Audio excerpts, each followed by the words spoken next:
me, kind of like the dragon slayer, the dragon queen. And I went to the Atlanta Botanical Garden for the holiday light show, and they had like a freaking, I don't know, like 100-foot tall dragon that I was like, whoa, there's some integration for your ass.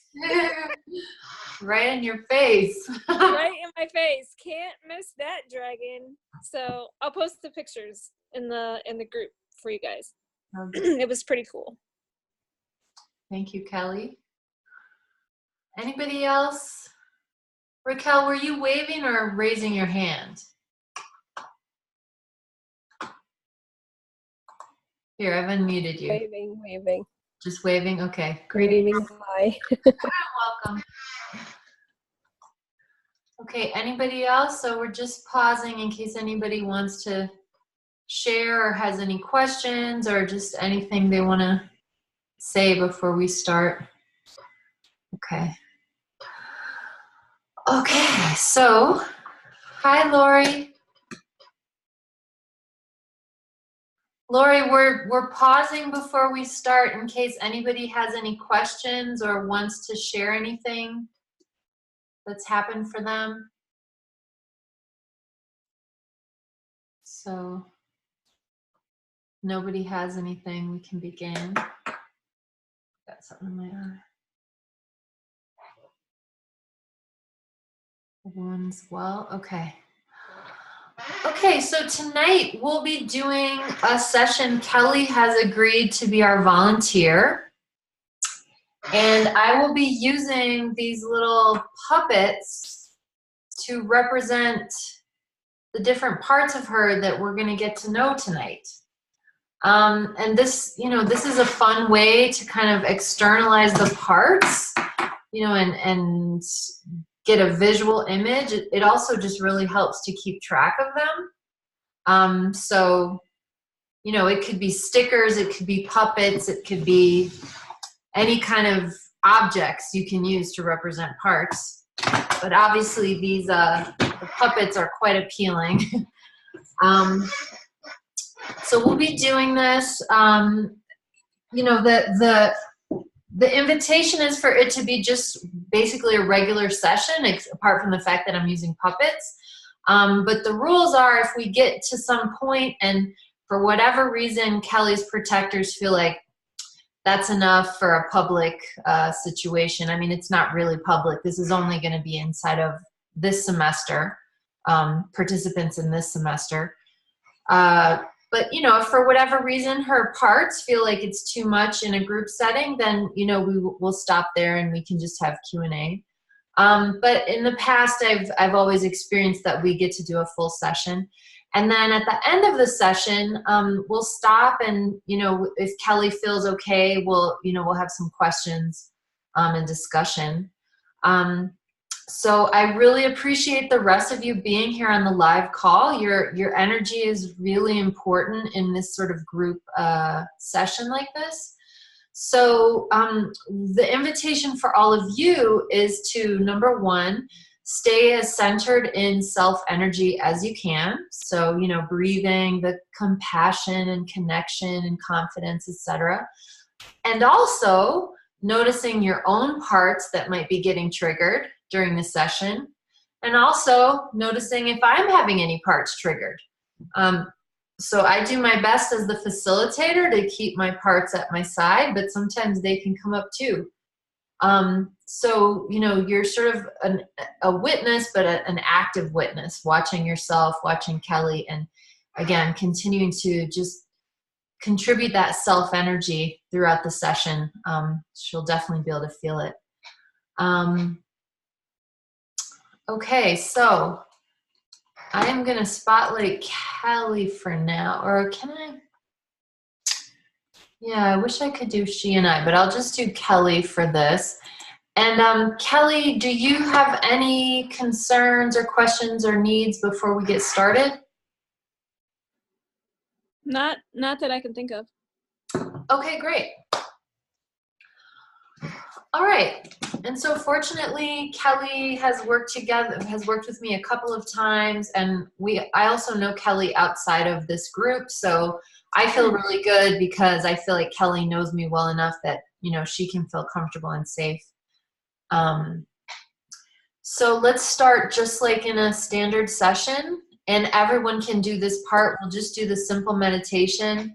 We'll all go inside for a minute or two. And if you're comfortable closing your eyes, that's ideal, but it's not required. So we're going to just slow down our breathing. Whew. I really need to do that. Slowing down the breath, grounding into the physical body. So even if you're not the Dalai Lama or some master yogi, if you can just simply slow down your breathing, automatically your brain waves will slow down, your nervous system will slow down. And then as we're doing this, there's an invitation for everyone, even the witnesses on the call, to just draw awareness into your physical body. Just feel into the body. Have you felt into your feet and toes today? Do you know what's happening with your ankles? How are your hip bones feeling? How's your neck and shoulders? Just sinking into the body. And then just observing what is coming up for you. It can be thoughts, feelings, physical sensations, emotions, flashback memories, etc. So we'll just do this for a couple of minutes, and then I will check in with Kelly to see what is up for her.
Okay, and then Kelly, take your time, and whenever you're ready, just tell me what you noticed when you went inside.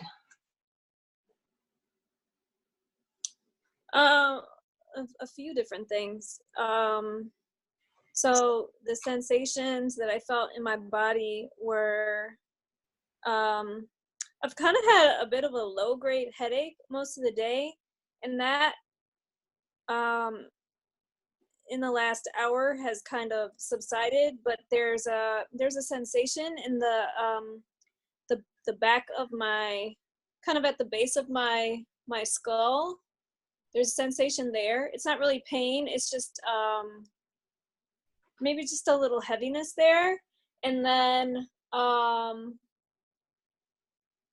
had a dream a few weeks ago.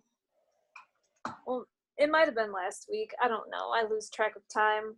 but it was very specific. It had to do with my left ear,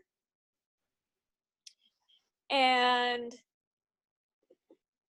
there was like this I was scooping like this white stuff out of my ear. It was kind of like the consistency, you know what baby cereal, like rice cereal is like? It was like that, and it was just like I was just scooping it out of my ear.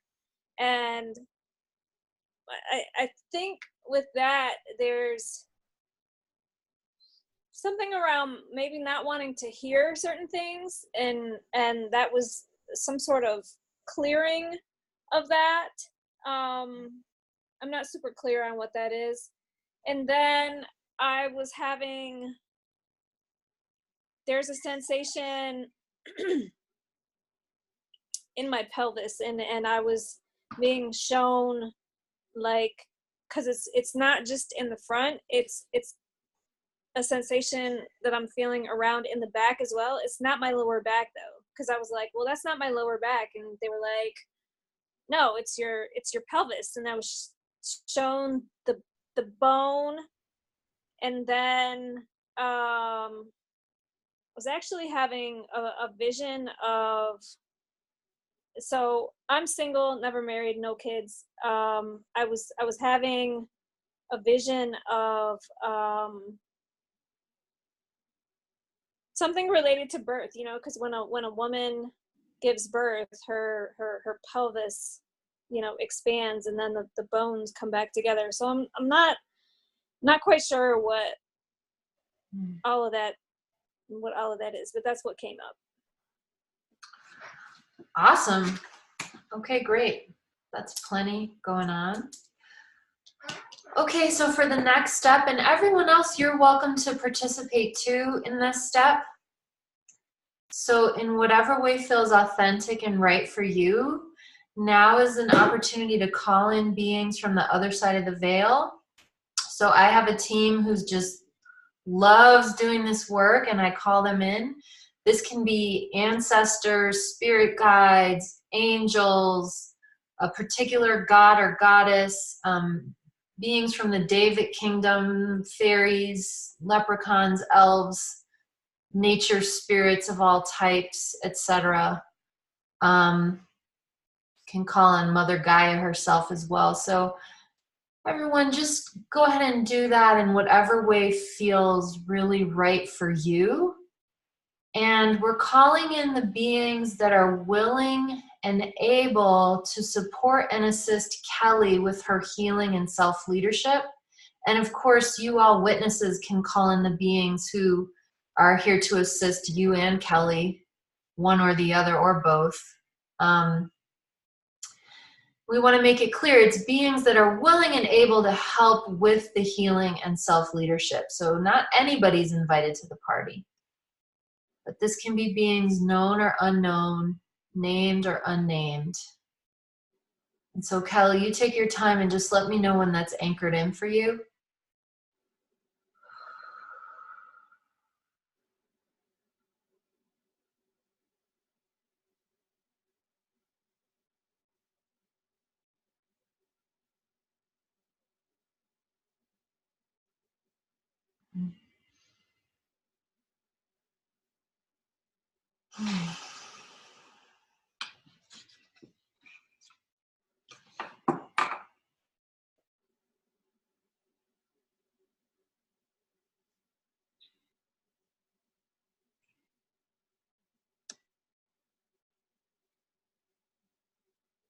Okay, set. All right. So I'm seeing there's, looks like kind of three basic things. There was the issue of the sensation of in your head, the base of your skull, a heaviness. Prior to the session, you'd been experiencing a low-grade headache. So that seems like kind of one cluster, one issue.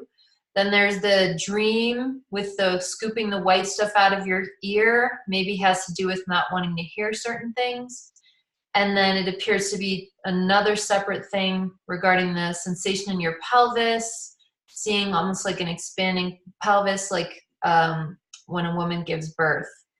So Let's just open the floor to your system and ask your system to show us where we should begin. It's all super interesting, so.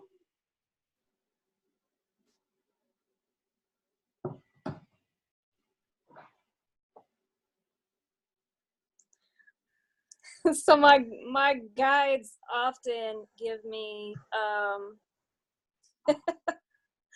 speak to me in songs. So you know the song by the Cranberries, Zombie, It's in Your Head. Yeah. Okay. So that's where we're going. So we're going in the head. All right. Who's going to represent that? Let's see. So let's just have you, while I'm kind of looking through the puppets, let's have you invite forward then the part or parts that were manifesting.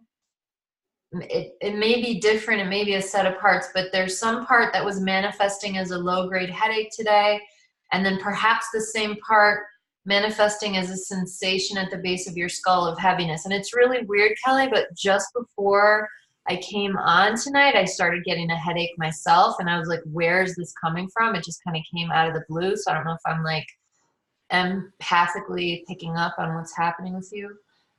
So go ahead and invite that part forward, and when you notice somebody, let me know. Do I need to be able to see you to see the puppets? Yeah, see, that was, you know what, I might just have to do gallery view. I wish there was a way that I could just, so there's speaker view. So if you have everybody else muted and I'm unmuted, it'll be just you and I on the Okay. screen. Everybody else should be muted, but see, it's not, now let me make sure that I did not cancel the spotlight. That's what I did. I spotlighted you. But see, why is it's not toggling to me when I speak. But you know, I can also do that manually. So I'll just do it manually. See, I can see you and then I'm down in the corner. When I talk, it goes big on my screen. I'm seeing Recording again though. Okay. Okay. All right. Cool. Well, if there's any problem with people seeing me and the puppets, just let me know, and I will make sure that I spotlight my video when I'm showing the puppets. I think I have the puppet, but Kelly, go ahead and take a moment to just reconnect with this part. And when you start seeing or noticing something, let me know some details. I'm kind of having a feeling this might be the puppet, but I might need a little more detail.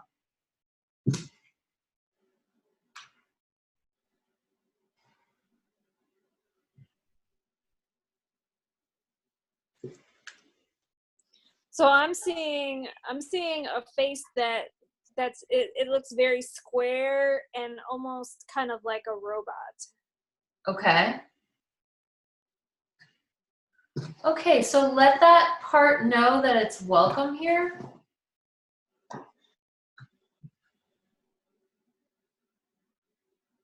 And just gently ask this part, what does it need us to know? What does it need to express? So when parts show up as like a physical sensation like that, you know, it's usually happening because they've been trying to get in touch with us and they have to kind of escalate. I'm actually going to do this funny little one because the head's kind of square.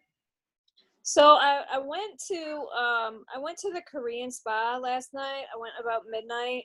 So Okay. I did the whole soaking, sweating, resting, detox kind of thing, and I got home around 6 a.m. and when I woke up, I had this headache. So I feel like it's connected to my system releasing or detoxing something. Okay.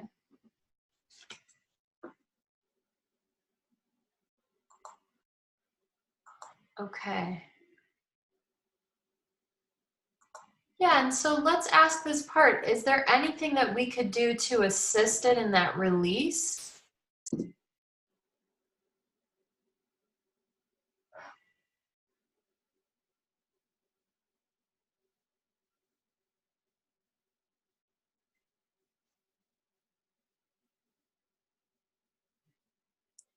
So what I'm hearing is charge my batteries. Charge my batteries, yeah. Yeah, so from this part's perspective, have you been like running down your energy too much? What's going on for this part?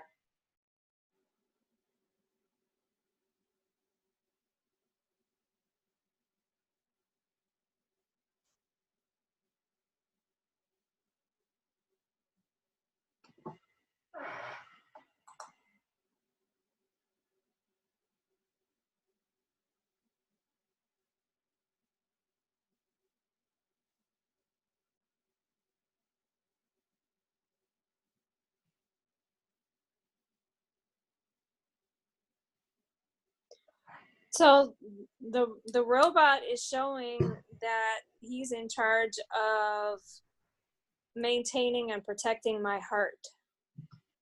Ah. And ask this part. So I'm going to switch. If it's masculine, I'm going to go to a different puppet.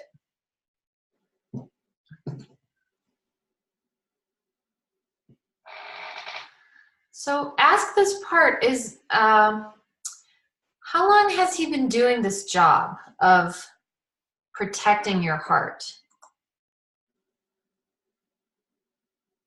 When did he have to start doing this job? When did he have to step up and create this defense of your heart?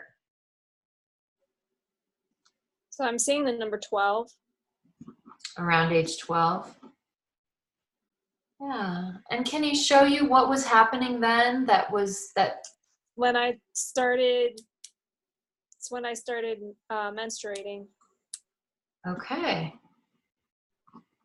And what was it about that created a need for him to step up as a protector?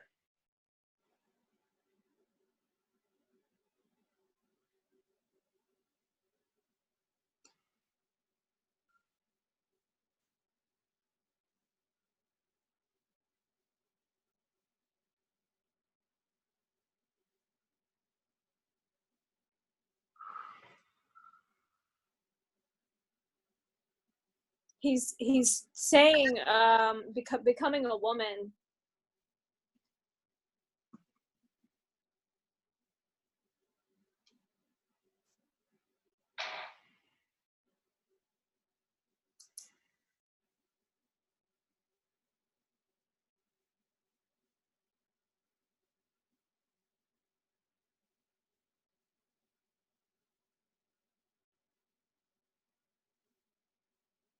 So what I'm also seeing is around around that around that age.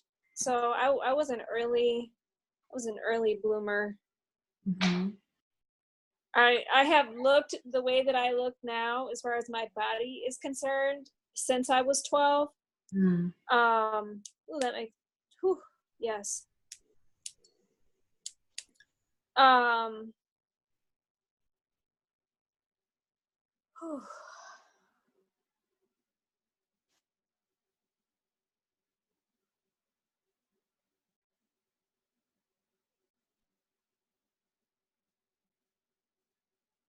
He says that he knew I was on my own, and what I know that to mean is that when when I hit puberty, my relationship with my father, like he's not a very emotionally connected person as it is.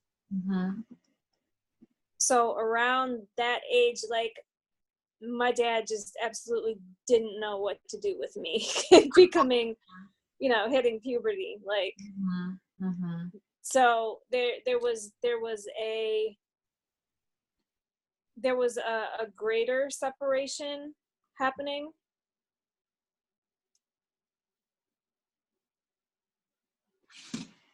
Hmm.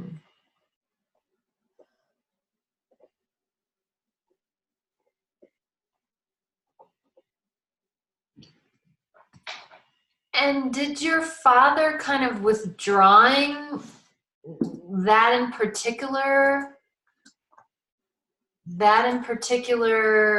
made this part feel like he had to do this work? Or was that just part of it? Is that the whole story?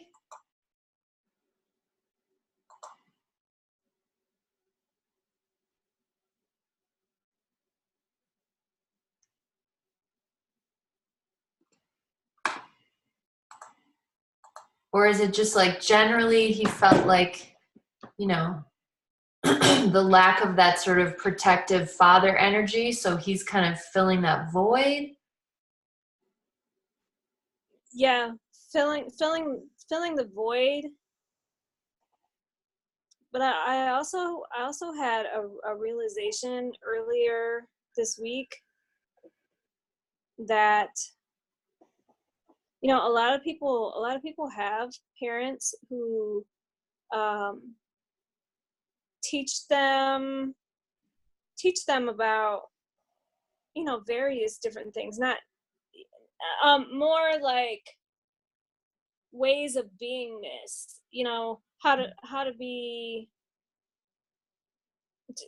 have a relationship with yourself. And my parents, they don't have that relationship with themselves, so they were not able to teach me how to have a relationship with myself. So, I've been teaching myself. I've had to, and what I'm seeing now is kind of like walking blindly. Like, what I'm seeing is walking through a forest in the dark, and like finding my way through myself. Mm-hmm.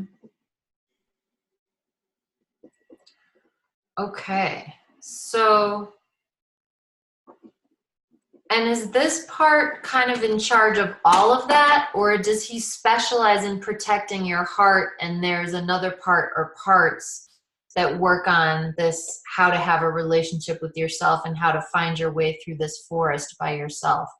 Or is that all this guy who protects your heart?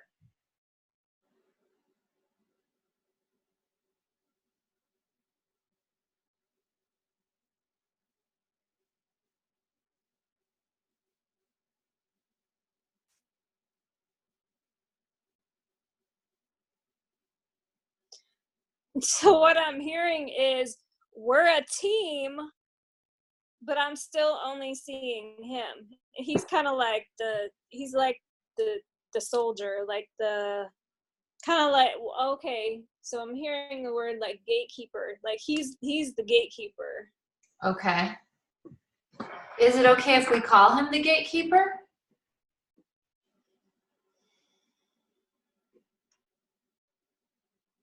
Yes.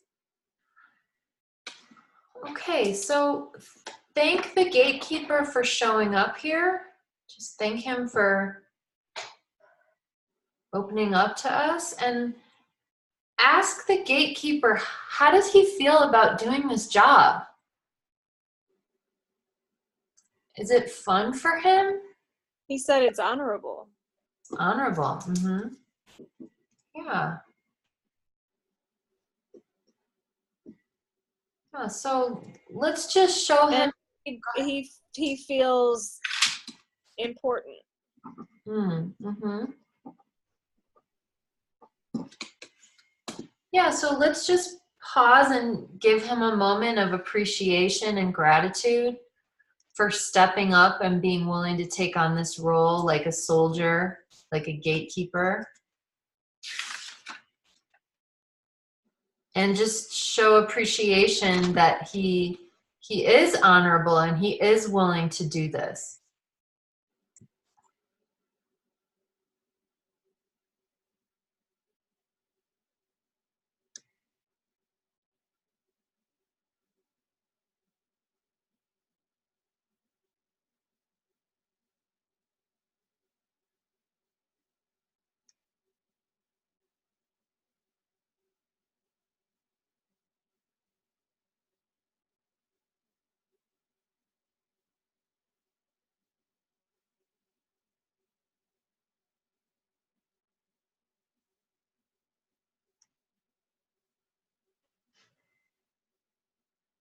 Yeah. Seems like he's been doing this, for a long time, and it seems like this is not an easy job. And although he's an honorable chap, very valiant, it can't be easy. Can't be easy for him.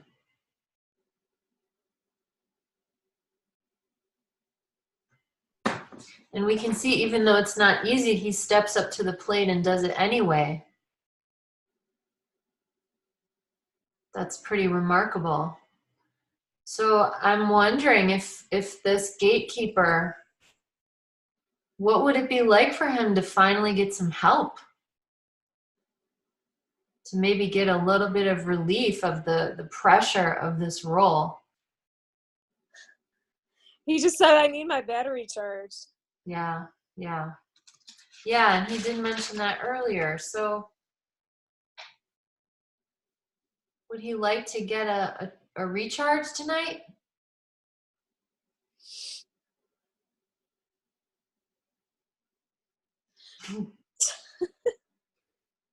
So what I'm seeing now is the Tin Man from The Wizard of Oz. This is another part? No, this is the same. It's the same part, but okay. I think what he's showing is that he wants a heart of his own. Oh, yeah. Not to be so mechanical and rough around the edges. Mm-hmm.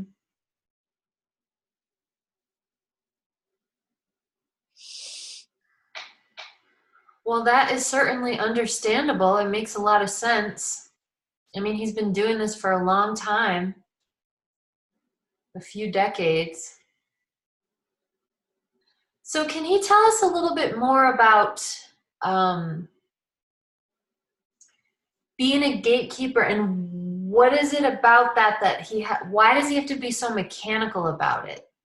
Like, what would it be like if he could just relax around the edges and be a bit softer? What would happen then? What's the concern about shifting?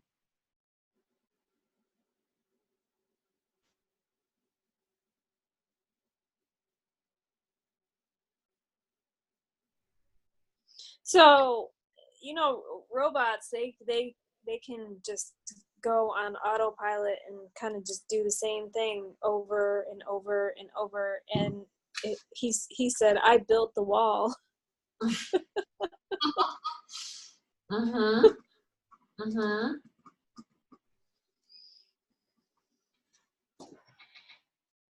Yeah, I mean, this is obviously like a really remarkable part. And just let him know, we really respect what he's done, but all the more reason it seems like he really does deserve to get a break and some rest. So what is he afraid would happen if he did recharge his battery? What would happen then?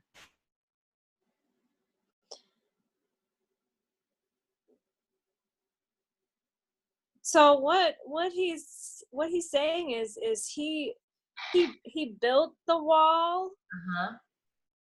but he's also showing that he said, I built the wall, but I can take the wall down too. Mm-hmm. So if you need help taking the wall down, do that too. Yeah, so It doesn't feel like he wants to stop. yeah.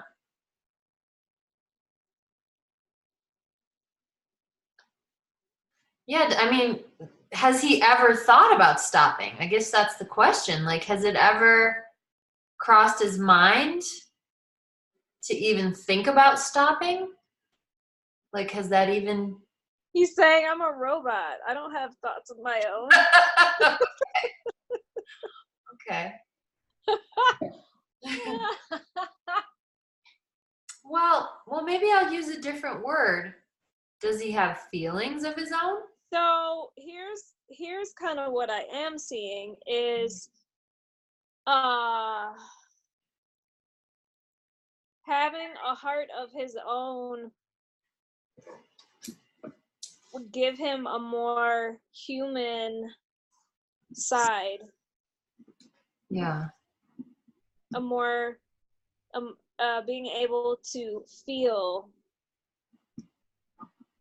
instead of just doing and repeating and just, you know, like over and over and over like robots do. Mm-hmm.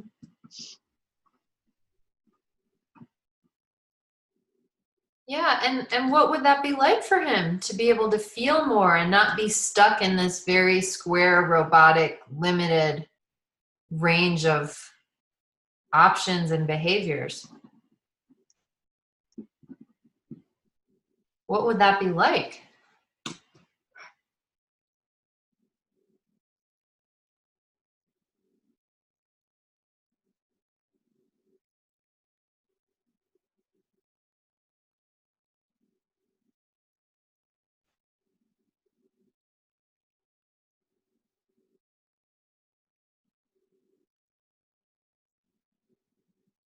So what I'm hearing is empathy and understanding. Mm-hmm.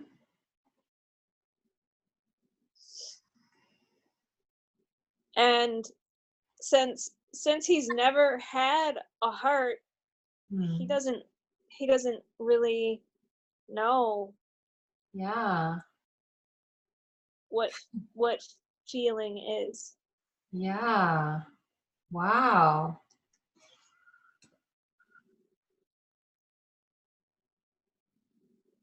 Well, would he be open to experiencing that tonight? Would he be open to trying it out? See what it's like?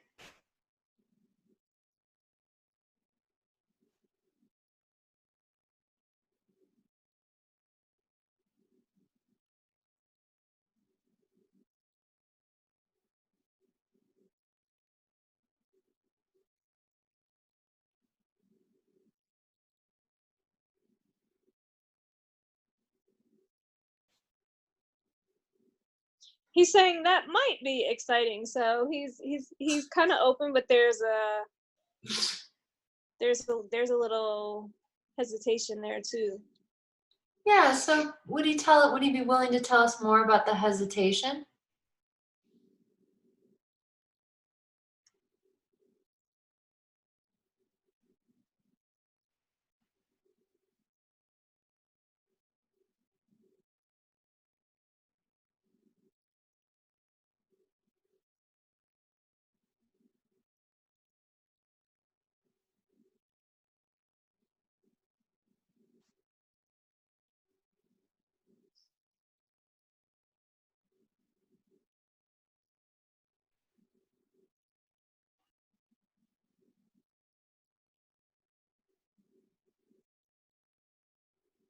It's just fear of the unknown, Yeah. Well, not knowing. yeah. That makes sense. And that's actually quite human and quite unrobotic of him. So let him know that if he's willing to give it a try tonight, he does have the ability to build a wall and take it down too. So nothing that we're doing is going to stop any of his powers. So if we're going through the process and there's anything he doesn't like, he can stop us at any time.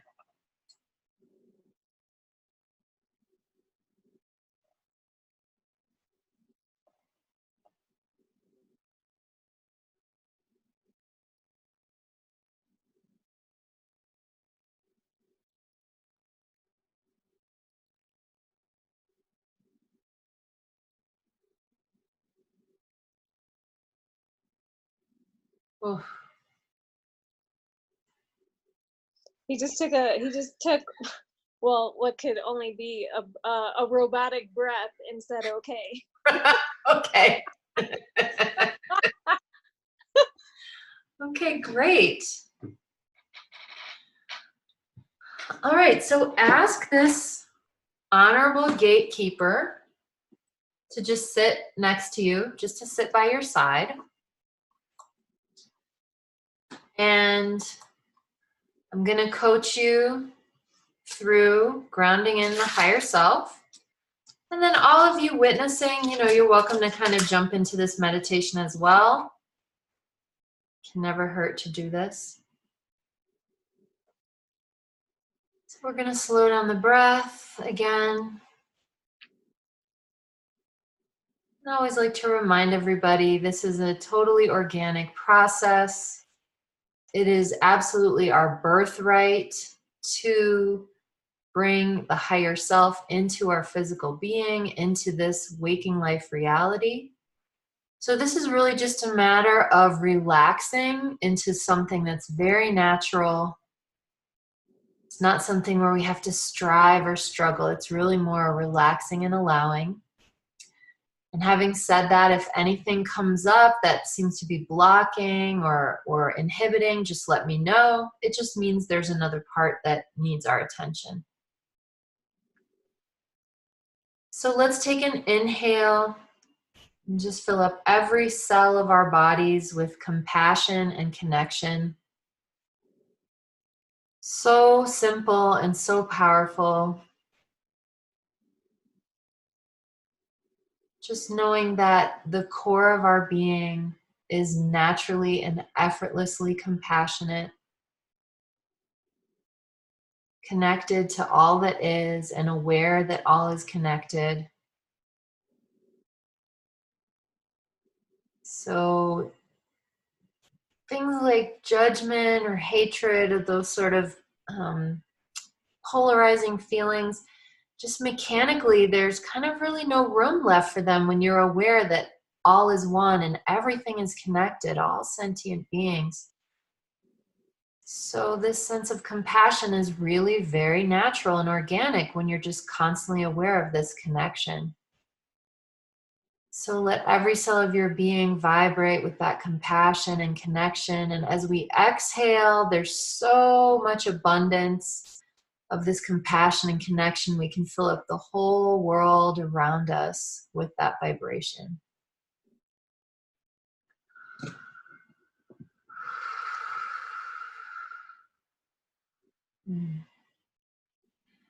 As you inhale, let your being be filled with courage and clarity. And again, for the higher self, this is a very natural, and I almost want to call it a subtle courageousness. For the higher self, being aware that all is the self, again, mechanically, there's kind of no room left for fear when you know that it's all you. So again, this courage, it's just very organic. It's very natural. It's effortless. And I want to say that it's subtle because it's not some kind of like Hollywood bravado where you're showing off or challenging people or picking fights. It's nothing like that. It's very centered, very grounded, very sober, very wise. And with that courage and centeredness comes a great clarity, complete lack of confusion in the higher self. And again, just allowing this to fill up your whole being, knowing that clarity and courage are you at your core. This is who we are. So as we exhale, we can share that clarity and courage in the buildings that we're in the neighborhood we're in the town, the state or province, the whole nation, the whole continent, etc. Flooding the whole world with this courage and clarity.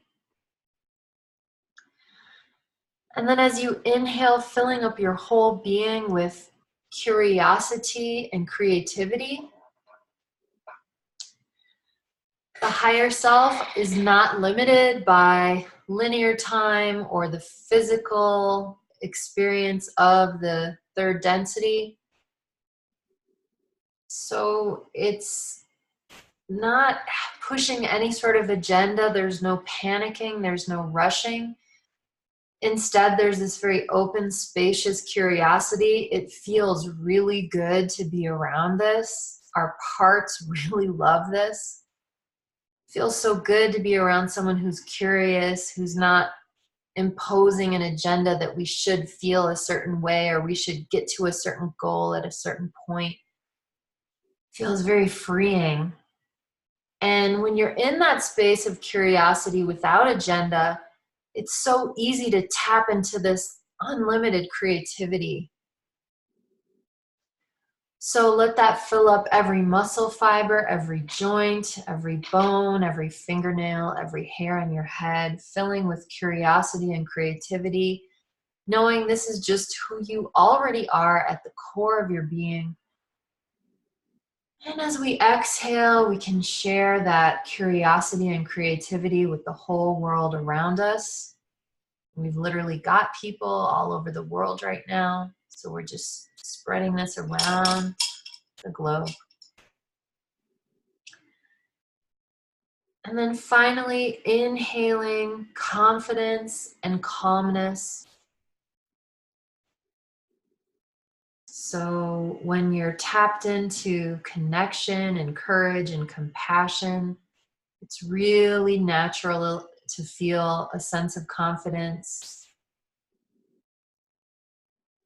Very easy, again, not trying to prove anything, but just very centered, very grounded. And this sense of calmness just takes over. Total opposite of anxiety. Again, it feels really, really good. No rushing, no agenda. And as we exhale, we can share this calm confidence with the whole world, letting it spark up the self in everyone in our field who comes into contact with this energy.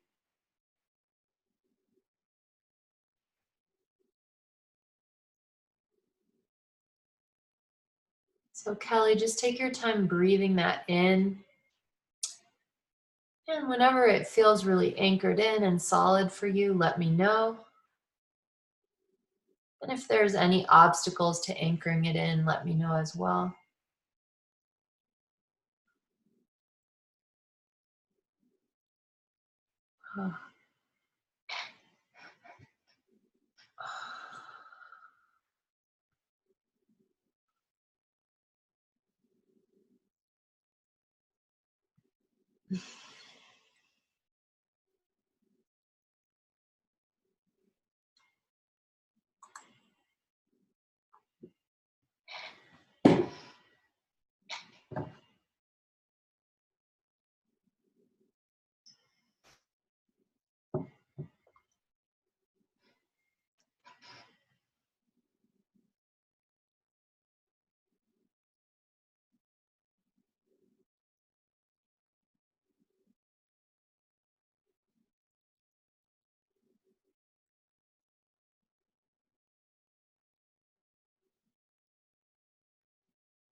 So what's happening as that energy is settling in, it's it's almost like it's filling from the bottom up, and it's pushing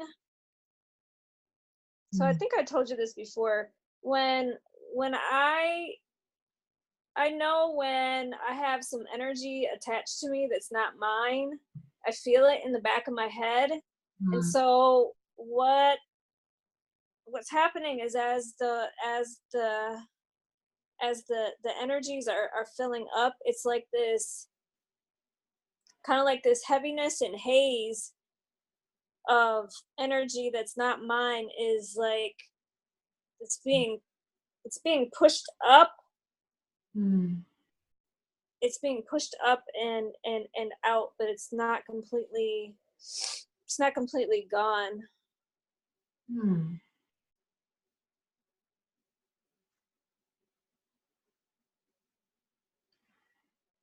And do you have any clarity about what in particular this energy is that's causing the blockage, where it came from? And you feel certain that it's not a protector trying to block? Okay.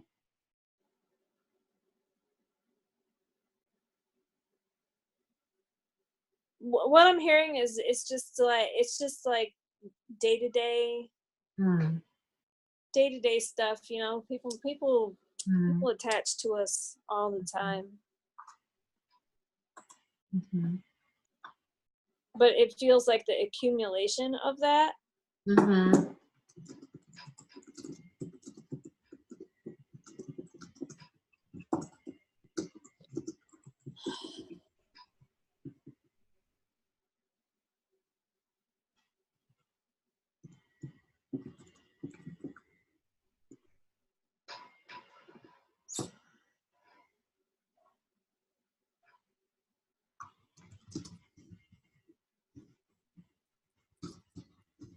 So what I just saw is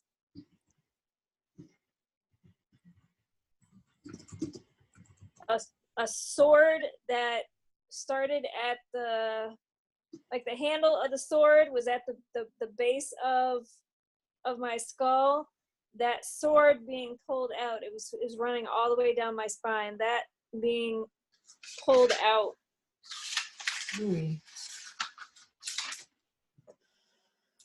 Okay.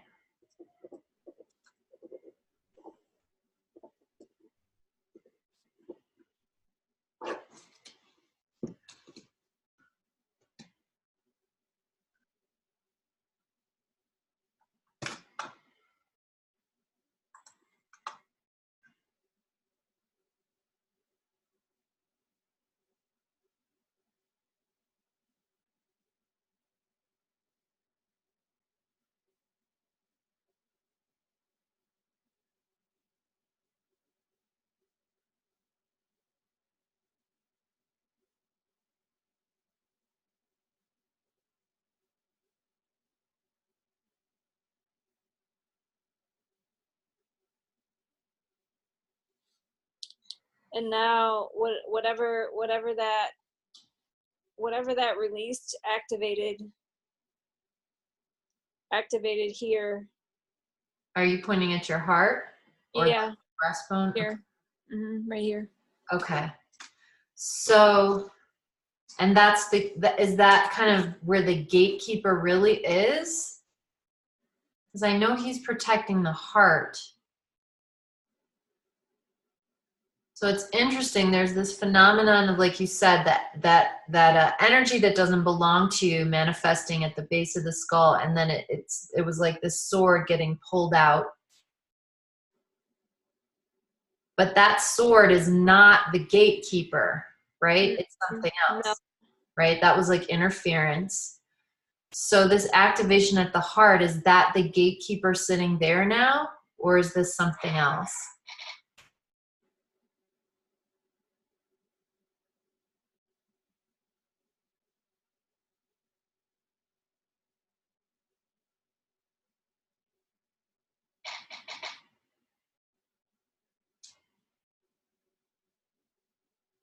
So that was something else. Okay. And the gatekeeper is kind of just sitting there, and he's like, I'm waiting I'm waiting for my activation, my transformation. Okay. So, the part that's sitting at the heart, would that part be willing to just sit by your side, and we can certainly come back? I'm going to choose this one. So I don't feel like it was a part. I feel like it was just energy that was being pushed up and needed to be released. Okay. So I feel like the C words came in and started filling, and when it started filling, it pushed this other energy that needed to be released out. Awesome.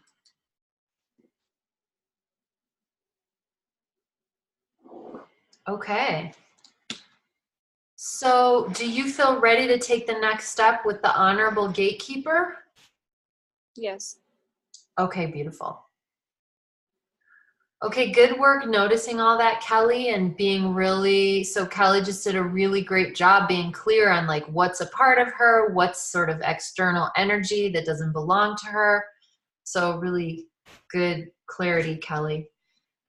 So for the next step, remember that as you go to this honorable gatekeeper part, you're going as the higher self. So you're being the self, which means you cannot see yourself.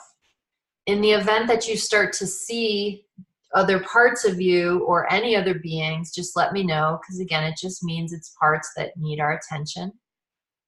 So I'd like you to very gently go to the gatekeeper, and remember, it's totally up to him. See if he'll accept some physical contact, whether it's a hug or holding his hand or putting your arm around him. But only make physical contact if he allows it. And then just let me know how he's responding.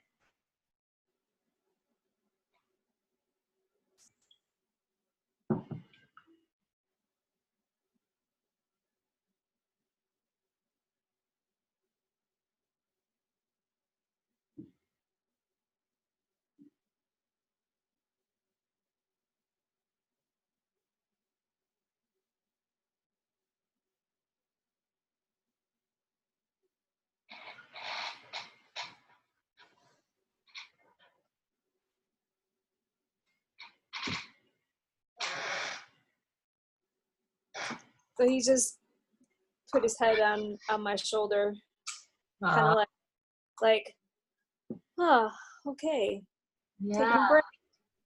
great. All right, for just a few moments, let's just have you stay there with him, just breathing as you've been doing so well, and just let him be surrounded by this connection and compassion. Probably a really good one for him to focus on is calmness, if he's saying that he needs his batteries recharged. So just let him have an experience of that calmness without any agenda, without any words right now.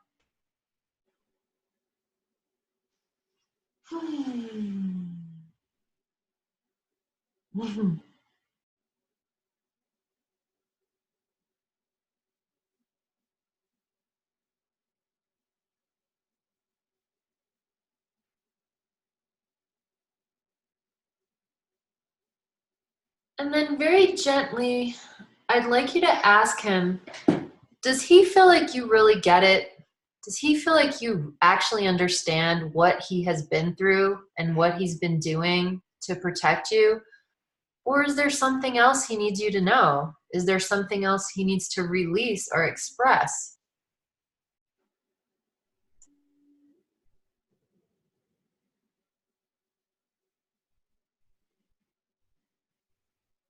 So what he's showing me is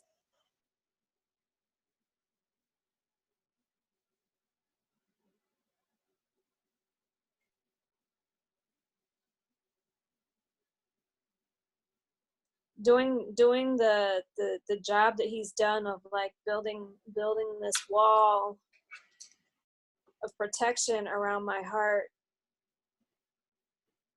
that it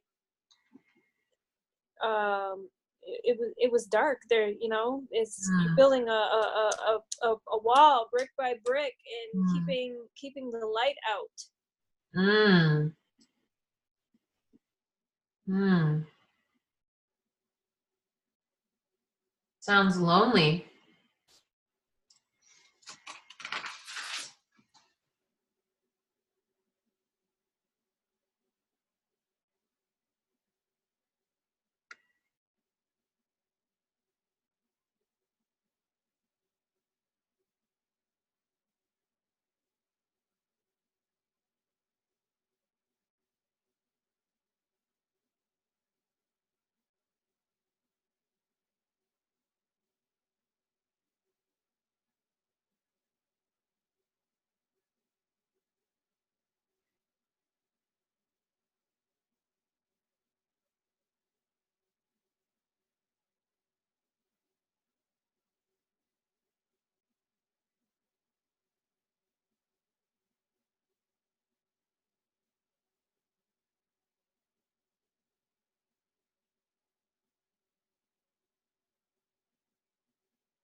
So what he's showing me is that the wall is, even though it looks like it's like heavy and built out of strong material, that it's really not. Like it can easily be like Hmm. dissolved and taken down, and he's showing me it just kind of like crumbling. Hmm.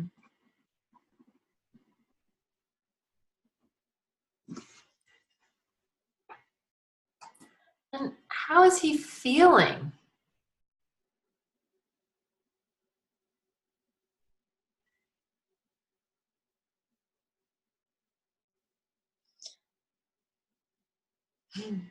He's he's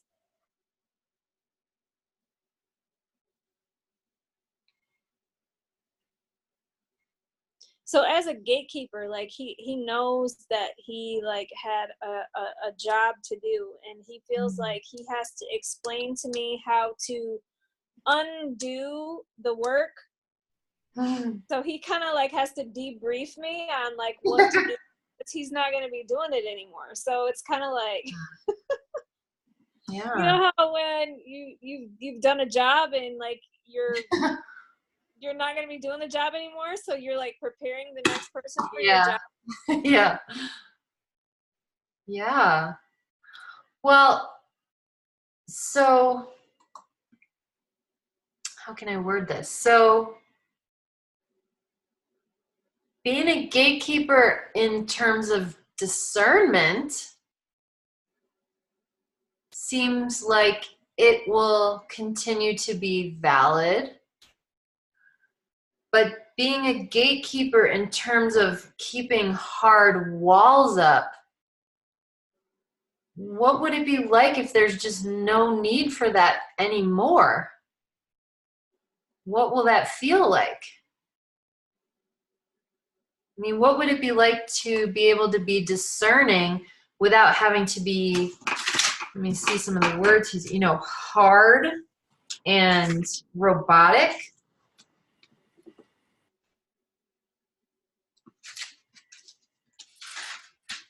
What would it be like if this issue was just not an issue anymore? That's what he's saying. He's saying, Yeah. I'm showing you how to allow it to dissolve. Yeah, To so not once be it's an issue. dissolved, I guess the question is then what would he like to experience? What would it be like to not have to do that and just be free?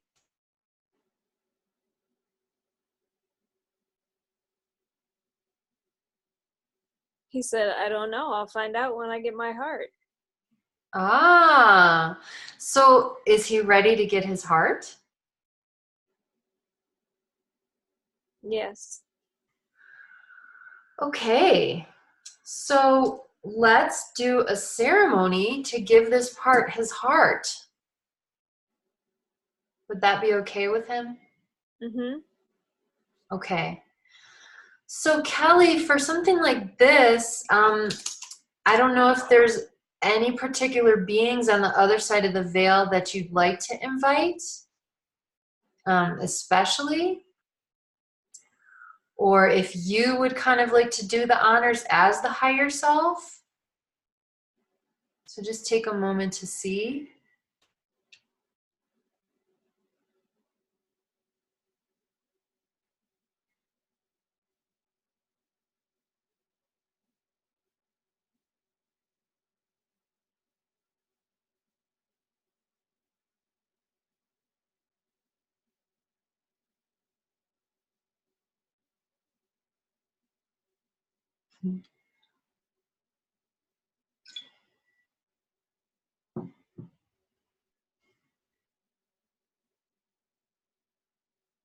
So his heart is going to be generated from a piece of mine. Okay. Beautiful.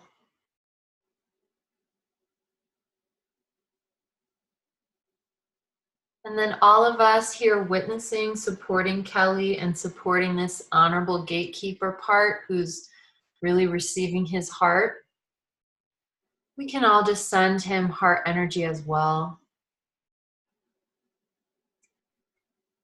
And so Kelly, as it's happening, if it's comfortable or possible to describe things, then you can do so. If it becomes too distracting for you, just let us know when it's. So my higher self is directing him to go to the light that's in my heart and choose the part. So he gets to pick the part of my heart that he wants to have his heart generated from. And that's what he's doing. Okay. Wow. And now he's holding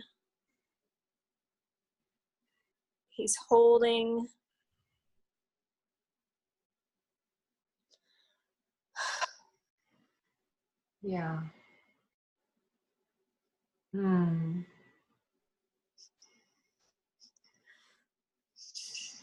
Hmm.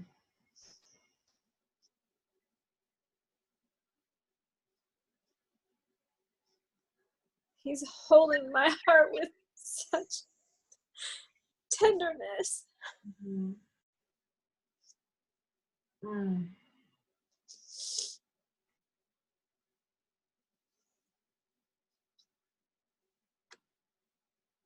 Mm.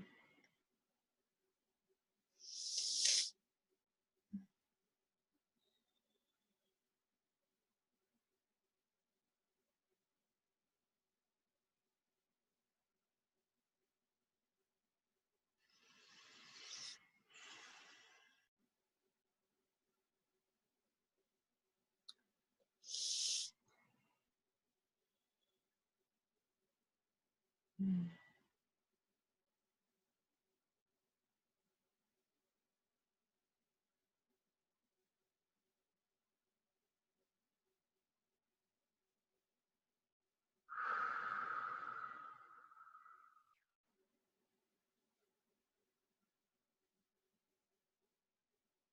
And there's a little door that he opened in his chest, and there was a battery.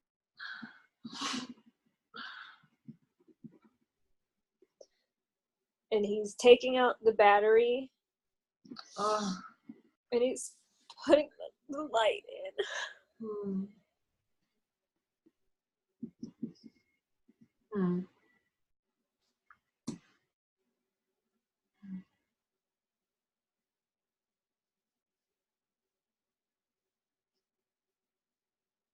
Mm.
his robot parts are disintegrating, and he's taking human form. Hmm.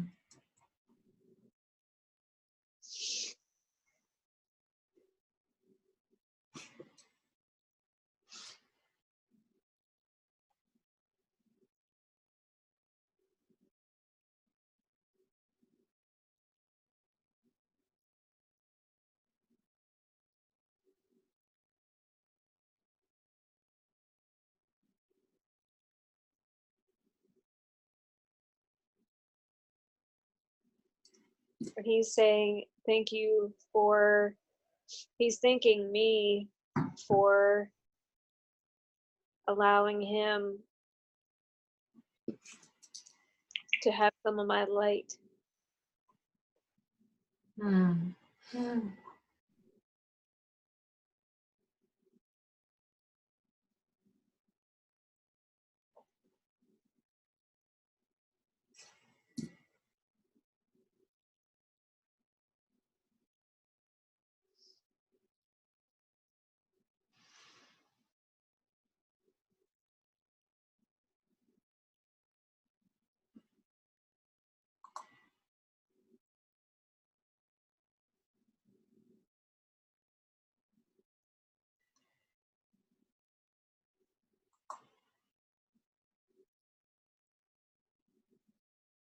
He's saying thank you for freeing me. Hmm.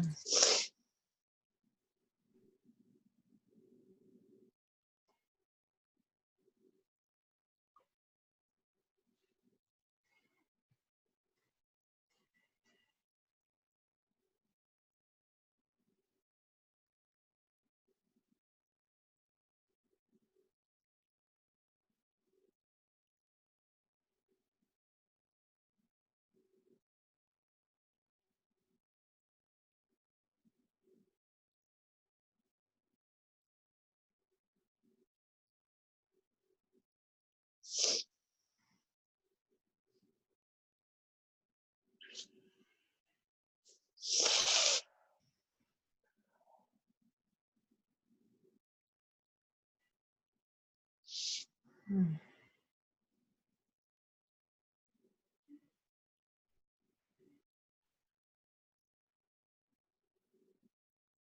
Hmm.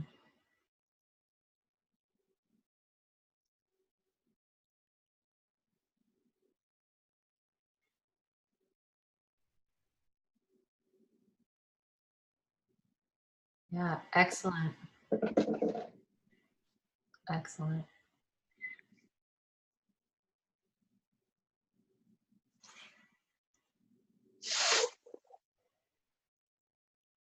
So,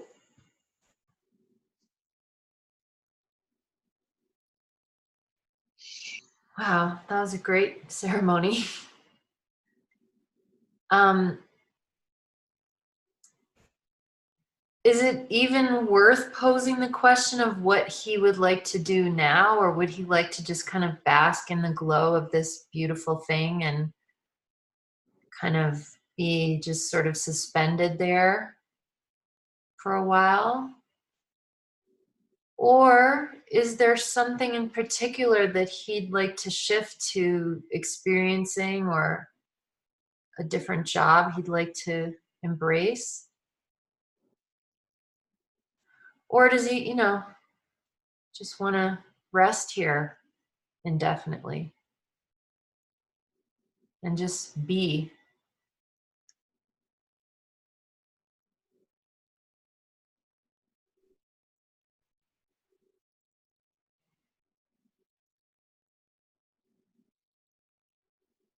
He doesn't want to. He doesn't want to rest and just be. He's got this drive,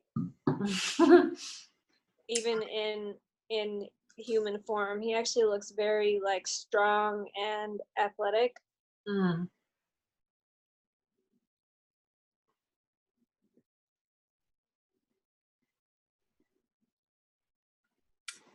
Is there like a particular thing that he wants to focus on then? A new type of job?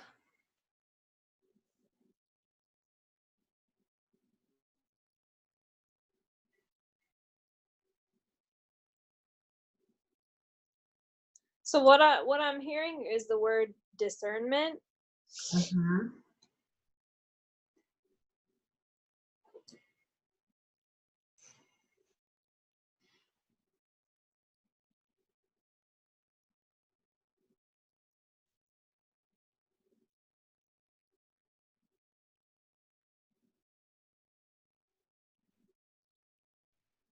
And so what I'm seeing is that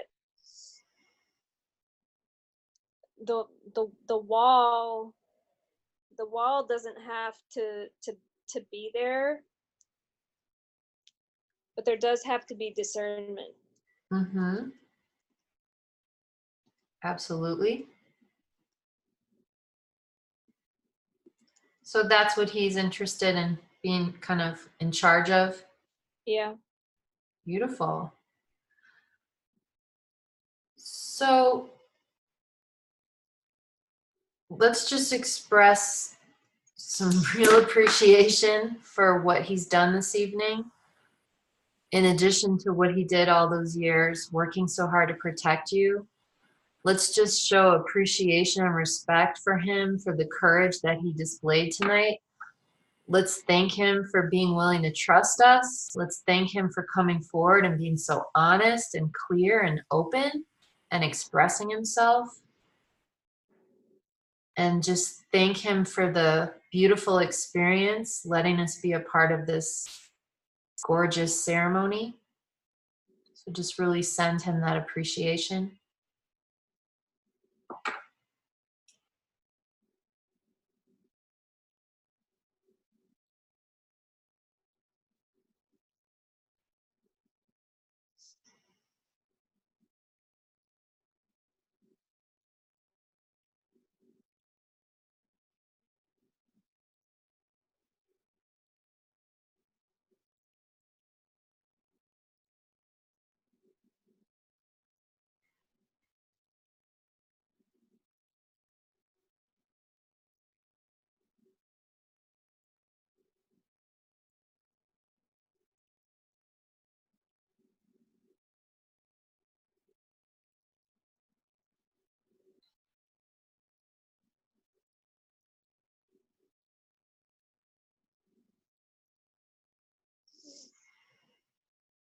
And then the final, very important question, and as always, we want to always wait and make sure the part is answering.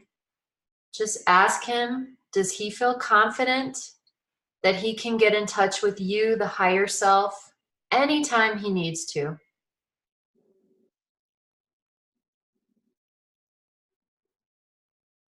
He said, without a doubt. Awesome. So I put a little ribbon around the puppet to represent his new thing now that he Telling me his name is Elijah. Elijah, okay. Elijah, nice to meet you. That's awesome.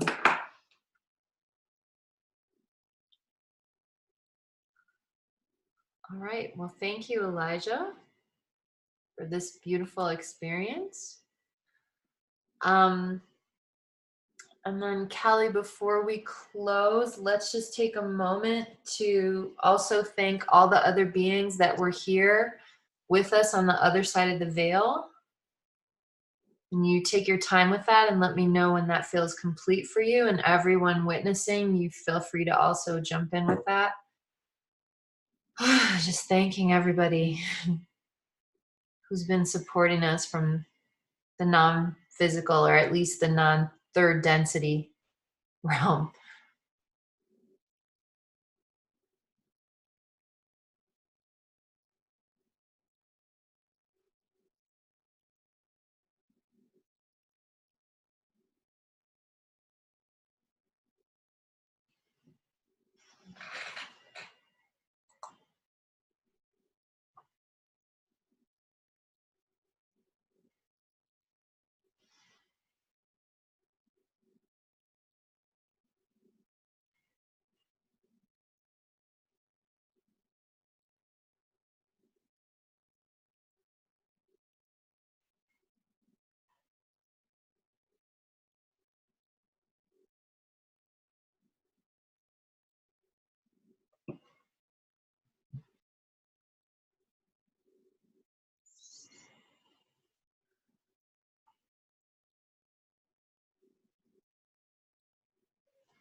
complete.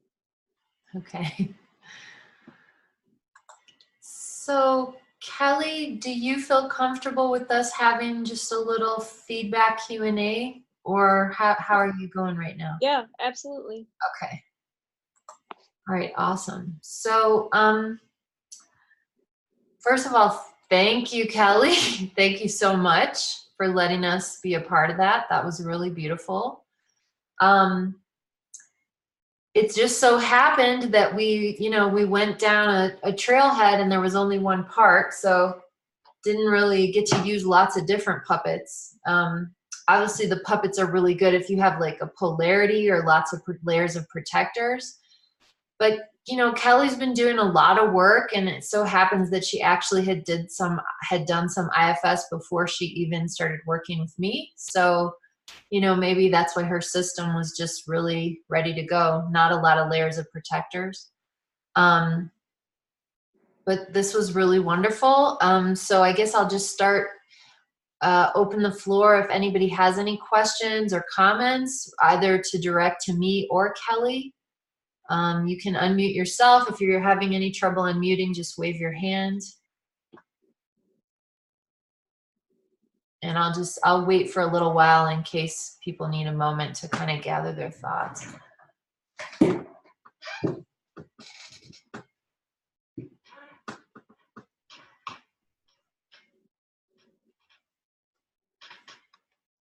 Kelly, that was an exquisite piece of work that you did. Yes. It was beautiful.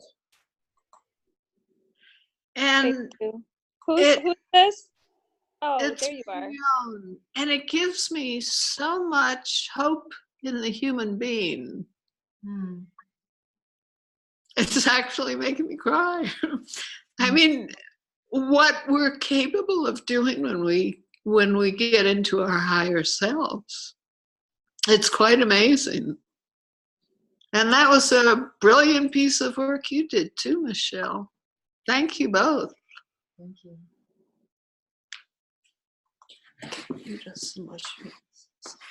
It was quite a privilege. Thank you so much. Thank you. Both Michelle and Kelly. That was really wonderful. Thank you both, Philip and Mignon. Yeah, and thanks for all of you who were here. So we live in a world where there's really endless distraction. And I have so much appreciation that all of you are able to be in a session like this that requires like stillness and patience and just openness, and being able to sit with the pauses and sit in the silence. And I really appreciate you all being here. It matters, I can feel your presence, and it feels really great to do the work with a group like this. Yeah, it's really exciting for me. And yeah, Kelly, that was just really beautiful. It's so marvelous. And Kelly doing this on her part, every time we do a session like this, every time we do an unburdening, we do affect the collective. And just as there can be beings and entities with sort of nefarious agendas, we also have the power to put our energy into the collective, into the mix. So when we're doing it in a group like this, and even just doing that meditation of grounding in the higher self, I'm just thinking about, Serge is over in Belgium, and Lori is over in Hong Kong, and Raquel is up in Canada, and then the rest of us are around the US, and like this is permeating out. I remember when, Z was just living with us up until a few weeks ago, and she had gone, I think it was when she was coming back from her visit to New Mexico, but also even she had gone up to north of Denver, Boulder. And coming back, she said she could just feel the energy that was coming from our house. Because, as you can imagine, Kayvon and I were doing this work on a regular basis, not only on ourselves, but professionally. We're kind of set up in a situation where we're doing it a lot. And you do start to generate a field, and this field of the self, it's able to kind of inspire that energy in other people. And because it's organic for all of us, really just having the presence of self energy, it does the work on its own. And it's really so profound how much it's not a struggle then. It really is just a matter of relaxing into that deliciousness. And so it's so ironic that, you know, in the modern culture, there's all this idea that, you know, these, you know, trauma is severe, and once a trauma happens, you're screwed for life and you're just going to be, you know, destined to be miserable. Now, I'm not discounting the challenge of going through releasing traumas and how difficult it can be on our nervous system. But it's so beautiful to have these experiences and come back to the remembrance and the realization and the knowing that it can be very simple and it can actually be very easy once we're ready to open to it. Again, Kelly has done a lot of work, so that also helps too. But, you know, there's really a lot of propaganda about despair and hopelessness. And as all of you are seeing now, that's not actually the solid reality. There's a lot more going on. There's a lot of hopefulness. And if somehow we can just start to shift to having more self-led leaders in the world instead of polarized managers, firefighters, and even exiles, you know, kind of writing the story. Imagine what it would be like if like generations of children are raised with that kind of leadership and that kind of example, and somebody like Kelly showing them how to just be in the self when you're feeling pain or you've got a sword in your spine.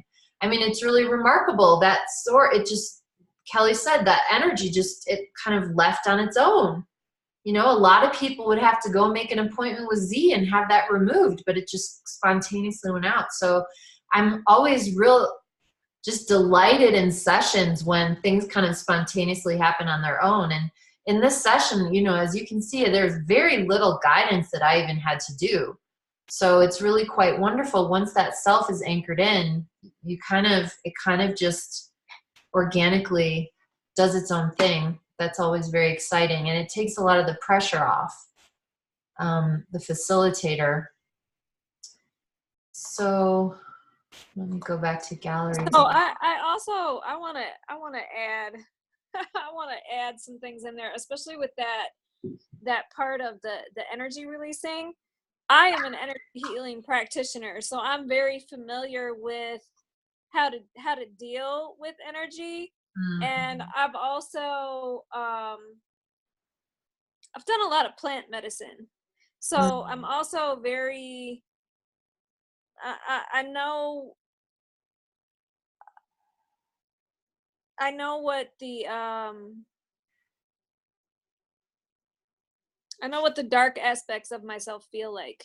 And I know that that they're not separate, but what I was feeling was not my stuff. So I just felt like I needed to say that.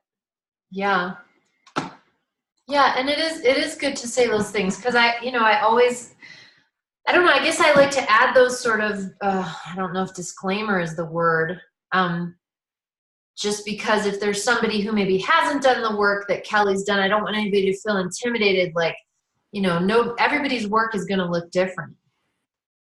But what I have seen is that for people who've done, whether it's plant medicine or meditation or yogas or Tai Chi's or whatever, if they've done any kind of like self-inquiry to kind of loosen up or open up the channels, when that self really anchors in, and we did quite a long, good self meditation together, it's just, it's really about, it's effortless. It's not efforting. And sometimes our protectors and our parts, you know, I've definitely worked with a lot of clients that have parts that are like efforting, really efforting. And it's just so wonderful how different this felt. It felt so easy, Kelly. Like, obviously there were moments that, you know, there was some triggers that this part is going through, and, you know, his story, like, he was a robot for decades, you know, there's sadness to his story. but it just felt, it felt very easy and effortless. And it's really wonderful. Whatever you've been doing up until now, obviously it's working. So great, great work on your part. So I want to add that on New Year's Eve, I went to a well, they called it a puja. So it was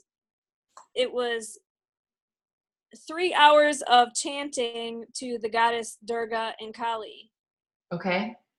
And then there was a statue of Durga in this pool of water, and we all took turns taking water and bathing and cleansing Durga. And in cleansing Durga, we're cleansing and releasing energies from ourselves. Mm-hmm. So that may have played a part in the ease of release. Mm-hmm. You know, the water, like when water gets into something, it like starts loosening things up. Mm-hmm. Yeah, and I've just also noticed that so like when I started the IFS training, it was somewhere around 2008, I think, 2007, 2008, so about 10 years ago. And obviously the training was for therapists. So there was a lot of focus on working with the protectors, really slowing down with the protectors, you know, going really gently, step by step, patience, patience, patience, patience, not judging the protectors, welcoming them in, just noticing that even if the whole session is only working with a protector, that's still a great victory, etc. So we had a lot of preparation for working with people with lots of blocks, right? But for whatever reason, the people that I come to me as clients, it seems like they're people they've been doing therapy for ages, and like the things that they've tried just didn't quite work for whatever particular issue they're bringing to the table with me. And then it just comes so easily. But what I'm feeling there's a couple things going on. Number one, for whatever reason, you know, because Kayvon and I are, you know, I hate that term woo-woo, but we're like super open to the woo-woo. So we probably attract people who are already in that realm. So there's less blockages just on that level. But also what I really feel is like, because, you know, the holodeck that we're in right now is getting less and less dense. There's this quickening, and it just seems to me like people are getting it a lot faster. Like it just seems like, and every time I teach this, it just seems like people are picking it up so easily. So it's almost like I went through like a dense form of it, and now like as a collective, we're vibrating at a different level, and it just seems like it's getting lighter and lighter. So I would love that to continue for everybody involved. But it's just interesting to me how, I don't know, just how, and also basically what we did with Kelly today was unburdening a protector. So that's something I also wanted to mention that was at the back of my head. Usually protectors are the last ones to unburden because, you know, their whole job is, it basically revolves around protecting the exile. So if the exile is still burdened and still in its shell of pain, it's pretty much impossible for the protector to stop what they're doing because everything they're doing is based on what's going on with the exile, right? So typically you have to get a lot of exiles unburdened before you can get to firefighters and managers. And usually the managers, and this guy was obviously a manager, poor managers, you know, they can really rub people the wrong way when they're extreme. But in my experience, they're holding a huge amount of pain, and they have to kind of like put on their game face and hold back that pain. And they're like the last ones to actually be able to unburden. So to be able to do the unburdening of a manager is really great. And I'm not sure if I've done a manager unburdening in a demo before. Usually that happens like later in a person's process. And it's really just quite astounding to me how much pain the managers carry and how well they hide it. But this guy was great. I mean, he was so clear about what was going on, and he also had this sort of sense of humor about things. It was really lovely. And also what you said about the darkness, Kelly, I was thinking about when I did my training, somebody had quoted some guy, and I don't know if he's a therapist or a psychologist or something, and I was looking for the quote the other day. I can't find his name, but basically he said something like, never trust anybody until they've met their inner murderer.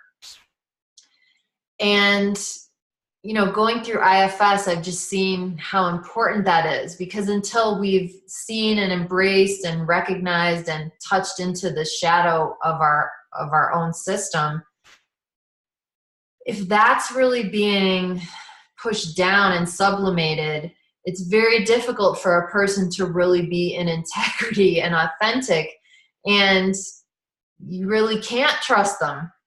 But in your situation, Kelly, like you said, you know, you've done this plant medicine, and I also know you're a 5-1. I know what the 5-1s go through. You know, the 5-1s, they really go through the whole gamut of experiences. So it's really such a pleasure to see somebody who isn't afraid of their darkness and can go into that, and there's like no judgment of it. And so you did a great job kind of role modeling that as well. It was just very easy and smooth. So anyone else have any comments or questions? So this is going to be the last webinar for the IFS Shamanic Clearing section. As we go into the human design, we have, I think it's 4 webinars that are pre-recorded. So we're going to have a live Q&A every 2 weeks. So let me just see the calendar really quickly. So what I'll do is probably this weekend, I'm going to go ahead and release the first video. And I'll speak with Kayvon. I'm thinking that we can go ahead and do the first Q&A on the 17th, but maybe I'll pencil that in and speak to him. Here's what I propose. I'll release the first video this week, and the second video, maybe I'll wait to see how many people watch the first video, and then soon thereafter we'll release the second one. So these are going to be your introductions into human design information. I'm also going to, actually we should talk about that first. So anyway, the way it's going to work with human design is we'll be giving you these pre-recorded lessons, and then every 2 weeks, Kayvon and I will do a live to field your questions. But now this is making me realize logistically, a lot of you haven't had your human design session yet. So here's what I'm going to propose. Okay, first off, many of you have had 2 sessions with me. I think everybody has at least signed up for their second session. So if you have had your 2 sessions with me, I'd like you to check inside and see which of the following options you'd like to take. Number 1, if you feel like you've still got some other parts that you'd like to work with, I recommend that you do a 3rd session with me. And then you can go sometime outside of the program and schedule something on your own with Mitchie, who's our friend who does the shamanic work.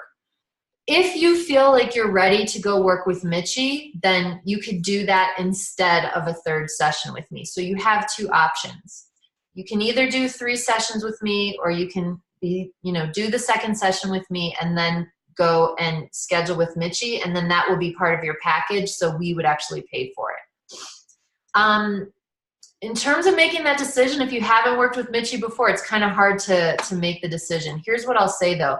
If you have a lot more parts that need unburdening, I'd actually recommend that you do your 3rd session with me and wait and do another session with him on your own time. because the work with him can be very triggering. He's gonna, so his work is obviously gonna reflect where you're at in your process, but it can go very deep and very fast, very quickly. So if you've got pockets of either exiles or protectors that are still kind of shaky and really need some TLC, I would recommend doing another session with me. If, however, you're feeling super confident and you're not feeling like there's a lot of backlog of triggers and stuff, then go ahead and let me know, and then we'll schedule that. I'm going to speak with Kayvon, but I would like to get the ball rolling of you guys starting to do your human design sessions, because when we're doing the Q&A, it kind of helps if you've had at least one session. So we might have to delay that first Q&A to give you guys some time. So let me talk to him about it, and then I'll post in the group about how we're going to work that logistically.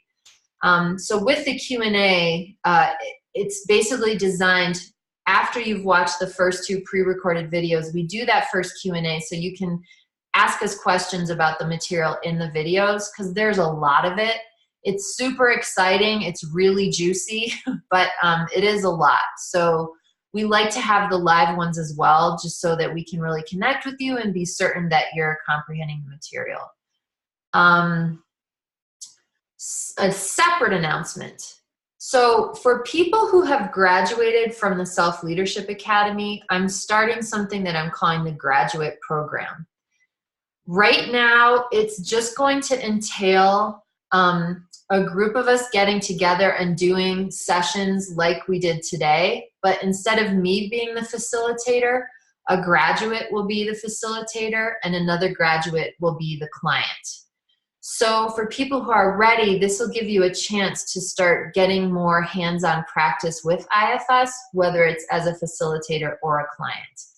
So that's something that's going to be coming up. I have not scheduled it out yet, but it's going to be open not just to people in this group, but graduates from previous semesters. So just be aware of that. It won't just be our little group. It'll be a wider group, but it's only going to be people who've graduated for the program. So it's not open to the public. The recordings don't go to the public, etc. So I'm going to post something about that in the group. I don't want to overwhelm people too much, but for any of you who are really interested in the IFS and want to go deeper, I think that I would be able to allow you to jump in even as this semester is still playing out, because we still have, what, 6-7 more months or something, right? So while that graduate program is going on, even though technically you're not a graduate of the full program yet, you have graduated from the IFS segment.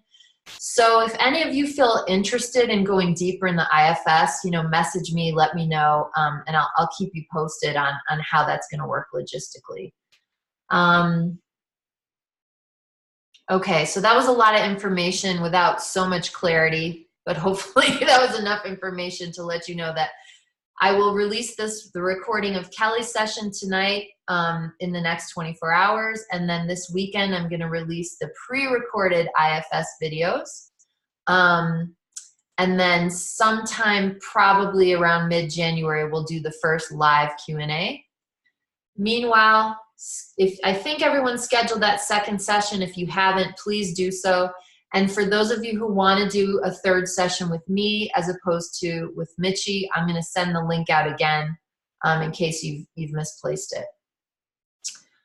Okay, so any other questions or comments or concerns?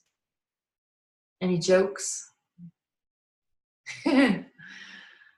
Serge and Lori, Lori, is it tomorrow morning for you? Yeah, okay, so it's sort of a normal time for Lori. Serge is with us at like 3 a.m. or something like that, right? So it's pretty amazing.